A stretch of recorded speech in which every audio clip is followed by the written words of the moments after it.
Hello everyone, welcome back my YouTube channel on education hub by Aman sir. तो आइए हम लोग आज एक न्यू सेशन के साथ शुरुआत करते हैं। जैसा कि आप लोगों ने अगर अभी तक नाउन पार्ट को नहीं समझा है तो आप जाके प्लेलिस्ट में नाउन को कवर करिए। आज हम आप लोगों के लिए प्रोनाउन लाए हैं। देखिए, समझते हैं प्रोनाउन क्या होता है।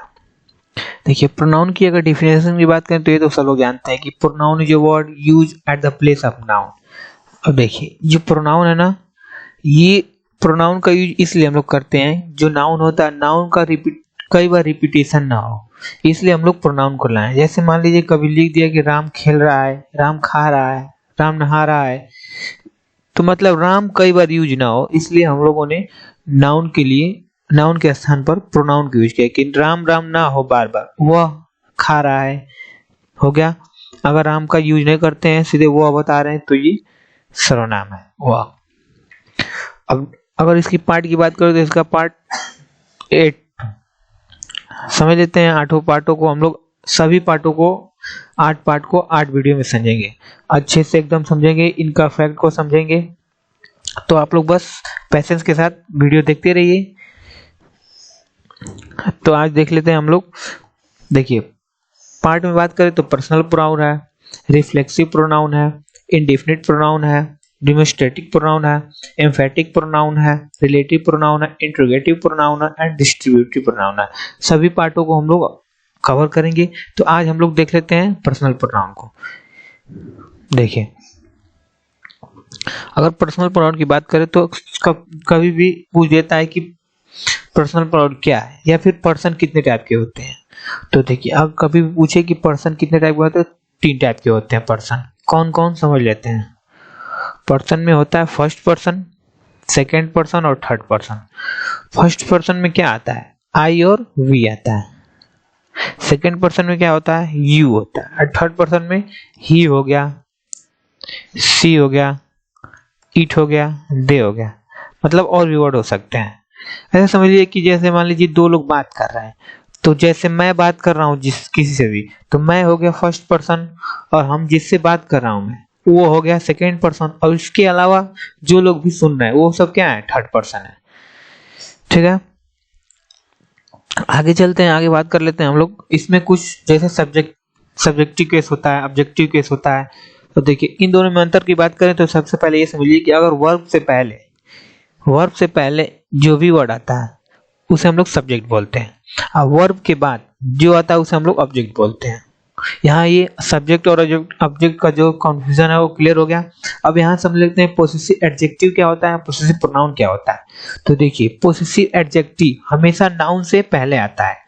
कोई भी नाउन है उससे पहले अगर यूज करते हैं ना जिस पोसेसिव, तो उसे बोलते हैं पोसेसिव एडजेक्टिव होता है। अगर पोसेसिव प्रोनाउन जो होता है हमेशा इसके बाद कोई नाउन यूज नहीं होता है। इन दोनों में भी डिफरेंस समझ में आ गया आप लोगों को। देखिए, जैसे मान लीजिए ये फर्स्ट पर्सन आई वी हो गया, इनका सब्जेक्टिव केस आई का मी होता है, पोसेसिव एडजेक्टिव माई होता है, और पोसेसिव प्रोनाउन माइन होता है।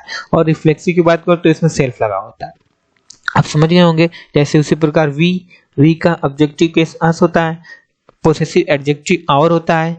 हमेशा आवर के साथ क्या आएगा, आवर बुक, आवर पेन, ऐसा होता है हमेशा। और आवर से तो इसके साथ कोई भी नाउन लास्ट में नहीं आएगा। आवर सेल्फ हो गया। ऐसे ही आप ये तीनों पर्सन को नोट कर लीजिए, अच्छे से समझ लीजिए। ठीक है, कभी यू आए तो यू का ऑब्जेक्टिव केस यू ही होता है। पोसेसिव, अब देखिए यहाँ पोसेसिव एडजेक्टिव योर होता है, पोसेसिव प्रोनाउन योर्स होता है, रिफ्लेक्सिव में होता है योरसेल्फ। उसी प्रकार यहाँ ही का हिम, पोसेसिव एडजेक्टिव हिज होता है, और यहाँ हिज होता है। इसका भी दोनों, अब देखिए दोनों में कंफ्यूजन होगा, तो आप सबसे पहले ये समझ लेंगे कि ये कब पोसेसिव एडजेक्टिव होगा, कब पोसेसिव प्रोनाउन होगा।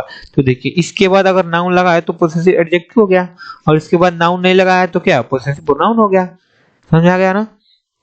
हाँ, तो देखिए ऐसा ही सी का हर, फिर यहाँ फिर हर हो गया, ये हर्स हो गया, हर सेल्फ हो गया। क्लियर हुआ। देखिए इट, फिर यहाँ ऑब्जेक्टिव केस भी इट होता है। अब दोनों में कंफ्यूजन हो रहा होगा तो सबसे कुछ कंफ्यूजन नहीं है। अगर यहाँ वर्ब से पहले आ रहा तो सब्जेक्ट है, वर्ब के बाद आ रहा तो क्या, ऑब्जेक्ट है। पोसेसिव एडजेक्टिव की बात करें तो ये इट्स होता है इसका। और ये पोसेसिव प्रोनाउन अकेले कभी नहीं आता, इसलिए इसका कोई नहीं है। पोसेसिव प्रोनाउन इट का होता ही नहीं है। यहाँ पे अगर से रिफ्लेक्सिव की बात करो तो इटसेल्फ हो गया। दे, तो दे का देम होता है। यहाँ देयर होता है पोसेसिव एडजेक्टिव और देयर्स होता है पोसेसिव प्रोनाउन। और से रिफ्लेक्सिव की बात करो तो क्या है, देमसेल्फ है। चलिए इसमें कुछ हम लोग फैक्ट को समझ लेते हैं। फैक्ट कई बार पूछता है, अगर मान लीजिए एक से अधिक पर्सन आ रहे हैं तो हम लोग किस क्रम में उसे बैठाएंगे वो सही होगा। तो सबसे पहले यहाँ समझ लीजिए, अगर कोई भी गुड हैबिट हो या फिर गुड फैक्ट हो, कोई भी सेंटेंस में अगर पॉजिटिव हो तो हम लोग क्रम हमेशा क्या रखते हैं, 2 3 1 का क्रम रखते हैं। 2 3 का मतलब क्या होता है, यहाँ सेकेंड पर्सन है, यहाँ थर्ड पर्सन होता है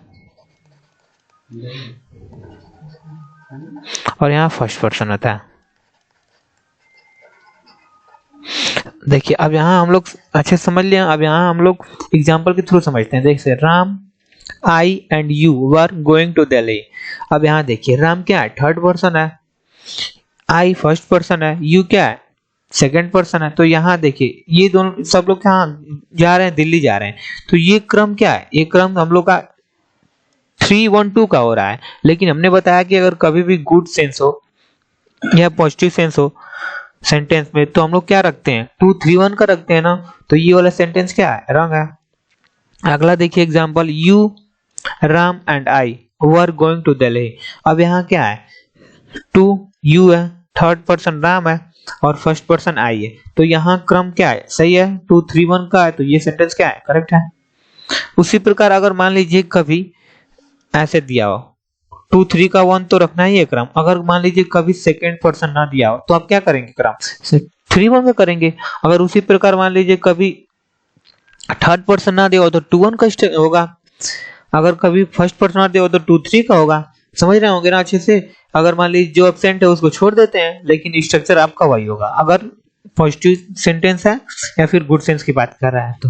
जैसे एग्जांपल यहाँ देख लीजिए, Ram and you can solve this question. तो फिर यहाँ से भी यही इनकरेक्ट दिया है, you and Ram can solve this question. यहाँ पे क्या है, फर्स्ट पर्सन एब्सेंट है तो हम लोग वही क्रम रखेंगे, फर्स्ट पर्सन एब्सेंट छोड़ देंगे। ठीक, यहाँ पे भी अगर मान लीजिए सेकंड पर्सन एब्सेंट है तो क्या है, ये भी स्ट्रक्चर रख दिया है। अगला स्ट्रक्चर ये सही है। यहाँ पे थर्ड पर्सन एब्सेंट है तो इसके लिए भी वही स्ट्रक्चर होगा, बस जो एब्सेंट है उसको छोड़ देंगे। सभी स्ट्रक्चर 2 3 1 का ही होगा आपका। तो ये सेंटेंस रॉन्ग है, ये वाला सेंटेंस करेक्ट। चलिए अगला देखते हैं, इफेक्ट। अगर देख लीजिए, अगर मान लीजिए कभी एक से अधिक पर्सन है और इलीगल वर्क हो या फिर बैड सेंस बैड दे रहा है, नेगेटिव सेंस दे रहा है, तो उस सेंस में हम लोग सेंटेंस का जो पर्सन होता है, पर्सन का स्ट्रक्चर हम लोग 1 2 3 का रखते हैं। 1 2 3 का मतलब फर्स्ट पर्सन, फिर सेकंड पर्सन, फिर थर्ड पर्सन। एग्जाम्पल थ्रू समझते हैं, you I and Ram were going to kill Raju. अब यहाँ देखिए इलीगल वर्क बता रहा है सेंटेंस में, तो हम लोगों ने बताया कि इलीगल वर्क में क्या करते हैं, 1 2 3 का स्ट्रक्चर रखते हैं। तो देखिए यहाँ पे पहले यू सेकंड पर्सन दिया है, फिर first person I, Ram third person. ये तो 2 1 3 का स्ट्रक्चर हो रहा है, तो ये क्या है, इनकरेक्ट है। यहाँ पे देखिए first person you second person Ram third person, ये स्ट्रक्चर क्या है, सही है, 1 2 3 का। समझ गए ना। अब इसी प्रकार मान लीजिए कभी इलीगल वर्क में मान लीजिए कि फर्स्ट पर्सन एब्सेंट हो रहा है, मतलब फर्स्ट पर्सन ना दिया हो, तो अब क्या करेंगे, 2 3 का स्ट्रक्चर रखेंगे। अगर मान लीजिए सेकंड पर्सन ना दिया हो तो 1 3 का स्ट्रक्चर रखेंगे। अगर थर्ड पर्सन ना दिया हो तो 1 2 का रखेंगे। जाहिर सी बात है, ठीक है ना। तो यहाँ देखिए first person present in their command, यहाँ देख लीजिए। और इसके अलावा भी ये समझ लीजिए, अगर मान लीजिए अब यहाँ तक तो सब्जेक्टिव केस हो गया। अब मान लीजिए कभी उसमें पोसेसिव केस को बैठाना हो तो क्या बैठाएंगे, तो आप समझ लीजिए कि अगर फर्स्ट पर्सन भी हो, सेकेंड पर्सन भी हो, थर्ड पर्सन भी हो, तो इनमें पोसेसिव को बैठाने के लिए हम लोग क्या करते हैं, फर्स्ट पर्सन का पोजीशन को बैठाते हैं। क्लियर। अगर मान लीजिए बाय चांस फर्स्ट पर्सन ना दिया हो, सेकेंड और थर्ड दिया हो, तो सेकेंड पर्सन का हम लोग पोजीशन को बैठाएंगे। अगर लास्ट में ये दोनों बिना दिया हो, थर्ड पर्सन ही दिया हो, तो थर्ड पर्सन का पोजीशन कर लेंगे। मतलब जाहिर सी बात है कि अगर first person, second person, third person दो, तो उनमें से हमें सबसे पहले फर्स्ट पर्सन का पोजीशन को बैठाना है। ऐसा यहाँ दिए, देखिए you Ram and I have completed your task. तो देखिए यू सेकेंड पर्सन, राम दिया है थर्ड पर्सन और ये I first person. Completed your task, यहाँ पे योर क्या है, ये सेकंड पर्सन का पोजीशन है ना, तो हमें क्या करना है, फर्स्ट पर्सन अगर दिया हो तो फर्स्ट पर्सन का रखना चाहिए, यहाँ पे आवर होना चाहिए, तो ये सेंटेंस क्या है, इनकरेक्ट है। यहाँ पे देखिए ये स्ट्रक्चर सही दिया है। अगला देख लें फैक्ट। अब देखिए मान लीजिए फर्स्ट पर्सन प्रेजेंट नहीं है, वही वाला सेंस अगर फर्स्ट सेकंड थर्ड, इसमें से फर्स्ट अगर तीनों दिया हो तो फर्स्ट पर्सन का पोसेसिव केस, अगर मान लीजिए फर्स्ट ना दिया हो तो सेकंड पर्सन का पोसेसिव केस, अगर सेकंड ना दिया हो तो थर्ड पर्सन का। जैसे यहाँ पे देखिए second person you, Ram third person, अगर सेकंड पर्सन दिया हो थर्ड पर्सन दिया हो तो सेंटेंस में हम लोग पोसेशन केस में सेकंड पर्सन को पोसेशन लगाते हैं। यहाँ पे क्या होना चाहिए, यहाँ पे यू के हिसाब से हम लोग योर करना चाहिए। ये सेंटेंस क्या इनकरेक्ट है, ये sentence you and Ram have completed your task, ये सेंटेंस करेक्ट है। अगला देखिए, अगला कुछ स्ट्रक्चर जैसे ये, अगर कभी भी दे हु के साथ कभी भी यूज नहीं होता है, कब यूज कैसे यूज होगा, जब स्ट्रक्चर हु देगा तो उसके पहले हम लोग दोज लगाते हैं, कभी भी ये वाला स्ट्रक्चर आएगा तो आप रंग मानेंगे। जैसे यहाँ देखिए दे के साथ who are sitting here and met, तो ये वाला रंग सेंटेंस क्या है, रंग है। इसको अच्छे से नोट बना के लिखिए कि स्ट्रक्चर कुछ ऐसे होता है जो आपको याद करना पड़ता है। सेंटेंस में जैसे दिखिए एरर में तुरंत इसको इनकरेक्ट करेंगे।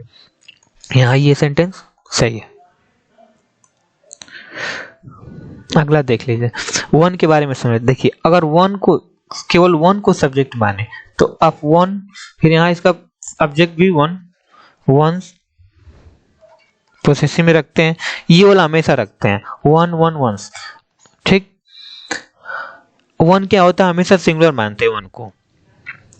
अगर मान लीजिए वन को कभी ऑब्जेक्ट नहीं मान रहा है, एनीवन आ गया, एवरीबॉडी आ गया, एनीबॉडी आ गया, एनीथिंग आ गया, तो इसके लिए अगर पोसेसिव यूज करना होगा तो हिज लगा सकते हैं, हर लगा सकते हैं, ठीक है।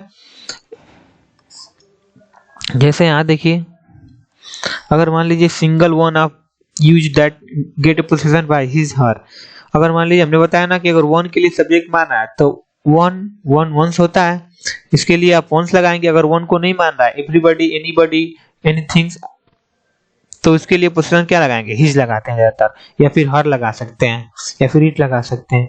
यहाँ सेंटेंस के हिसाब से देखिए, one of you has left on Spain in this class. अब देखिए वन ऑफ यू, यहाँ सब्जेक्ट यू को दिखा रहा है ना, मतलब कि तुम में से एक, तो यहाँ क्या होगा, यहाँ पे सब्जेक्ट को पोजीशन में हिज मानना चाहिए, न कि वंस होगा। तो ये क्या है, इनकरेक्ट सेंटेंस है, ये वाला सेंटेंस सही है। ऐसे ही अगर सेकंड केस हो, केवल वन को मानता है, जैसे वन मस्ट हेल्प, अब यहाँ वन को सब्जेक्ट मान रहा है ना, तो यहाँ पे क्या होना चाहिए, वंस होना चाहिए, तो ये वाला सेंटेंस क्या है, इनकरेक्ट है, ये वाला सेंटेंस करेक्ट है। अच्छे से समझ गए होंगे आप। एवरीबॉडी, एनीबॉडी, एनीथिंग्स, एनीवन आए तो उसके लिए पोजीशन हम लोग हिज को लगाते हैं, अगर वन सब्जेक्ट माने तो इसके लिए वंस लगाते हैं। अगला फैक्ट देखते हैं, देखिए अगला है, कभी कभी हम लोग देखते हैं कि ईट कब कब पोजीशन में आता है, कब ईट का यूज करें, कब प्रोनाउन यूज ईट लगाते हैं। तो देखिए कभी भी अगर सिंगुलर नॉन लिविंग थिंग्स आए उसके लिए हम लोग क्या करते हैं, ईट का यूज करते हैं। सिंगुलर नॉन लिविंग थिंग्स में क्या हो सकता है, जैसे यहाँ देखिए एनिमल भी हो सकते हैं। अगर लिटिल बॉय बेबी की बात करें तो उसके लिए भी हम लोग क्या लगाते हैं, ईट लगाते हैं। अगर नेचुरल रूल्स हो कोई, तभी भी अगर डे हो, जैसे Sunday Monday, it is Sunday today, तो उसके लिए भी हम लोग ईट का यूज करते हैं। अगर ईट एक्सिलरी वर्ब आए प्लस सब्जेक्ट, ये स्ट्रक्चर में भी हम लोग ईट लगाते हैं। यहाँ देखिए अगर कभी ऐसे सेंटेंस का रूप आता है, जैसे इट इज आई, उसके बाद हु, यहाँ पे भी इसी के अनुसार, यहाँ हु के बाद हमेशा आई के अनुसार यहाँ पे वर्ब लगाते हैं। तो देखिए ये भी स्ट्रक्चर आए तो हम लोग कर सकते हैं इट का। अगर बेस्ट पॉलिसी है तो उसके लिए भी हम लोग क्या करते हैं, इट यूज करते हैं। तो इट के लिए ये यूज है, समझ लीजिएगा कि नॉन लिविंग थिंग्स के लिए ईट लगाते हैं, पेड़ पौधे आए, बच्चे आए, एनिमल आए, उसके लिए हम लोग प्रोनाउन में ईट का यूज करते हैं। तो चलिए मिलते हैं अगले वीडियो में, और ये वीडियो आपको कैसी लगी अवश्य कमेंट बॉक्स में बताएं। अगर इस चैनल पे आप नए हैं तो इस चैनल को लाइक करें, शेयर करें और सब्सक्राइब करें। धन्यवाद।